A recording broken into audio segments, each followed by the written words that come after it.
Wow! God damn, yeah. Hell yeah, man. I don't own the rights. Nope. I don't own the rights to that music. But the band we're going to talk about today does. Hello, welcome back. So, episode 24 here of We Still Got More Rockin' to Do, Bitch. So, do a quick theme song singing. We still got more rockin' to do, bitch. I tried to do a little different than normal. So, but we're here. How we doing? You see, I have this is my band. This is my 4-piece band. I got John Deegan from Queen on the bass. I got Eddie Van Halen on the guitar, of course. Frank Beard, drums. Frank Zappa on vocals. And he'll probably play like some rhythm guitar too, because he can do that shit. So I call this band Double Frank and the Fuck Yous. So tell me what you think about the new band here. Brand new band. I know shit, only one of these guys are actually still playing music. The other one, two of them are dead. And one of them just kind of sits around and collects royalty checks. Which is fine. That's, if that's what you want to do. But anyway, episode 24, like I said, 24. So cool. We're going to have Alice in Chains here. So we're at the Back Theater at Planet Hollywood. Holds about 7,000 people in full. Once again, it's my favorite venue. And why is it my favorite venue, you ask? Because they got the signs posted up that says, "You are encouraged to stand" during the performance, and I love that. I think every cool venue should have those signs up. And if you're not a cool venue, you need to get fucking cool, because it's all about being able to rock. I even asked one of the dudes at the Pearl the other day on Thursday night at Cheap Trick. I was like, so does this venue, because it don't have the signs like Back Theater like you guys should get, but is it cool to stand without having to hear bitching from the people behind? They're like, hey, it's a rock show, ain't it? And I was like, fuck yeah, it is. Fist bump. All right, so let's get right into it. First band out, though, is called Royal Thunder.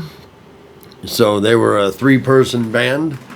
I don't have a complete set list from them. They're the opening band for here tonight's show. But it was created by a guy named Josh Weaver on guitar. And the lady lead singer, her name is Minnie Parsons. She plays bass as well, and she's got some pipes on her, man. She's awesome. She's bad to the bone. This was actually a really good opening band. People were really getting into it. I was asking people around, would everybody getting into it? Yeah, everybody's getting into it pretty good. We weren't really standing and jamming yet. I think we were saving that for Chains. A lot of us are getting older, so we wanted to save it for Chains. We didn't know a lot of the songs. Of course, I didn't know any song from Royal Thunder. And then the guy on the drums back there is Evan DePrima, I believe is how that's pronounced. Sorry if I said that wrong. But I know, like I said, I don't have a complete set list. But they came from Atlanta, Georgia in 2004.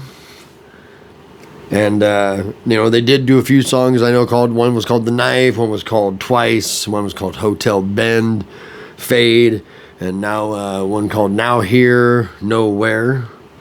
So that was, like I said, and they played like a few other songs. I don't know the titles to them because they didn't say the titles. They just ripped right into them, which is fine. You're an opening band. They knew their role. They came out and they did a hell of a job to open up the show. So that was cool.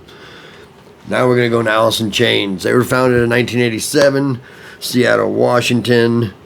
Pretty much there are still 2 founding members that are still with the band. Jerry Cantrell on guitar, also backing vocals. Sometimes he'll even start the song with vocals, and then Lane or Mr. Duvall, the new guy, would come in and start singing. I call him Mr. Wayne Duvall, so William Duvall. My bad. Shit. Yeah. Anyway, but Jerry Cantrell and Sean Kinney on the drums is still with the band as well, and he was one of the founders as well. Mike Starr, who was the original bass player, has been replaced by a guy named Mike Innes since 1993. Mike Starr ended up passing away in 2011 from a prescription overdose on prescription medication. He was 44 years old. Sad story with Mike Starr. And then also we got to mention the founding singer for Alice in Chains, who died, very horribly to a heroin addiction. It's very sad. He was an amazing lead singer and frontman, Lane Staley from Alice in Chains. And it's just very sad what happened to him. He died in 2002, April 5th of 2002, of a heroin cocaine overdose, actually. But Alice in Chains, at one point in time, they put out a couple full-length albums, and they put out a couple EPs, and they wanted to make LPs like they're supposed to, but without Lane being fully invested in the band because of his addiction. It was just kind of a sad story. Seattle, was one of them places where heroin is known to be kind of one of them spots where, unfortunately people were doing a lot of heroin up around that area. But they released their first album back in 1990 called Facelift. And I mentioned that because, of course, some of their best tunes came out that album. They're going to play them tonight at this show. We're going to get right into the set list. So as soon as they come out, they don't say a word. They just start playing the song again right away. So it's like, hell yeah. And then they get right into Check My Brain. And then they go ahead and get into Damn That River. We also had Angry Chair, Man in the Box, Down in a Hole. The One You Know, which is, I'm not real familiar with that one too much, but it was alright. Your Decision is one of the more newer Alice in Chains tunes, kind of one of the, whenever they kind of introduced William Duvall, like, hey, this is our new lead singer, this is new Alice in Chains music, and this is our new single we're putting out. At least in my head, I remember Your Decision being like that first introduction to William Duvall being the lead singer. If I'm wrong, please somebody tell me and let me learn too. This ain't just about me talking to you guys and just listening. I want, if I'm wrong about anything, please get me the fact. But that's how I remember it. Just like I said, just living. You're working a full-time job, supporting the family, but I was still listening to my tunes, and that's just how I remember it. So then the next song was Nutshell, Never Fade, which Never Fade was a pretty good tune. I'm not real familiar with it, but it was a pretty good jam. Hollow, and then We Die Young, and then they do Got Me Wrong, which is a good old famous Alice in Chains tune. And then, of course, they finish up the set with the song I came in on, which is called Wood, with a question mark. From the movie Singles, I believe. God, it's been a while. It's been a long time. About 30-some years, actually. About 30. Yeah, I want to say 30 years since Dirt's been released, which is Dirt. This is the album cover for Dirt, or their second LP. But of course, they did come back with an encore. Of course, they're not going to, Alice in Chains is not going to disappoint you. And they know, hey, it's Vegas. We're not going to come out and disappoint these guys, because we definitely missed. They got to do No Excuses, which was one of the ones from Jar of Flies, kind of like I believe the first single from Jar of Flies. Their first EP after Dirt. And then they played Junkhead from Dirt. And then they played a song that's very touching to Jerry Cantrell's heart. He wrote it. Lane Staley at the time, of course, was the lead vocals on it, with Jerry getting in his singing too at the backing vocals and stuff. It's a song called Rooster. And this song was wrote about Jerry Cantrell. Like, Jerry Cantrell wrote it about his father. His father served in Vietnam. And his name, his nickname or code name, what you want to call it, in the service was Rooster. And of course the song, hey, they've come to snuff the rooster. If you listen to the song, there's different things, how the wife sent him pictures of his boy, which sent him pictures of Jerry Cantrell. Like, hey, here's your son, here's what your son looks like, because these guys got rushed off the war. They may have left behind a wife that was pregnant or had young children. It was a crazy time. So I wasn't alive during that time. I was born in 1976. So, I don't remember jack about that stuff. but I just know the song very well, and I know the lyrics very well, and it's a very deep song. And if you don't know the song, once again, I feel sorry for you. YouTube it, Alice in Chains, Rooster. As soon as you put in like R-O, the rest of it will come up Rooster, and you just click onto that, and then bam, you hit play, hit that little fucking triangle that points that way, and it plays, and you listen to Rooster, and it's a fabulous song.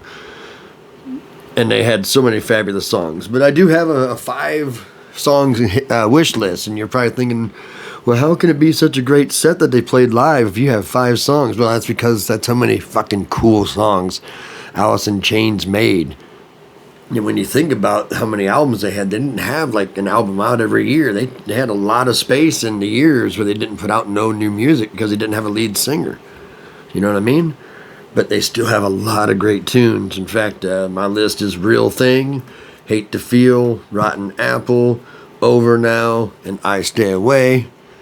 All 5 of those songs rock, and not saying it because the whole set list was badass. I'm just saying, this is my wish list. Unlike the Kenny Loggins show, I really do believe you could replace 3 of those songs, put the 3 songs I wanted in. I think it would have made that a better show. But like I said, it's not my show. This is my show here. So that's pretty much all I got for you today. I don't know what I'm going to do for my 25th episode, because after Alice in Chains on Thursday, I seen Cheap Trick. On Friday, I seen Papa Roach and Shinedown, which is a badass show. And then I seen the Beach Boys on Saturday. So I don't know which one of those 3 I'm going to cover first. I will be at Guess Who this Friday, but I've already done a Guess Who review, and I don't think the show is probably going to be too much different from what I'm going to see this Friday. So, something happened at the Beach Boys show, too, that kind of like pissed me off at the time.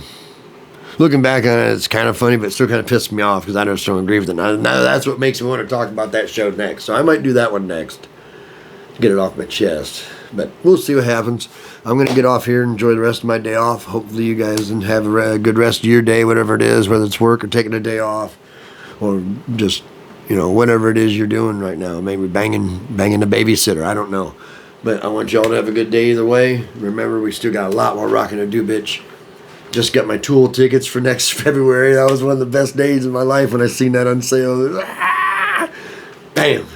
As soon as the sale hit, on Friday at 10 a.m., you know where my ass was. Online, buying those tickets. So, got a lot of cool shows coming up. Disturbed just put out their tickets, too, for next year. Well, they'll be coming out soon to the public this Friday, so Disturbed coming. It's going to be great. 2024 is looking up good already. So, we got a lot more rocking to do, bitch. I don't plan on going anywhere anytime soon. Keep doing what you do. Keep tuning in. Keep spreading the word of rock and roll. We're having a good time over here. I just need people to have more good time with me. And remember, we still got more rocking to do, bitch. But nighty-night. Keep that butthole tight. Clean, too. Clean your ass.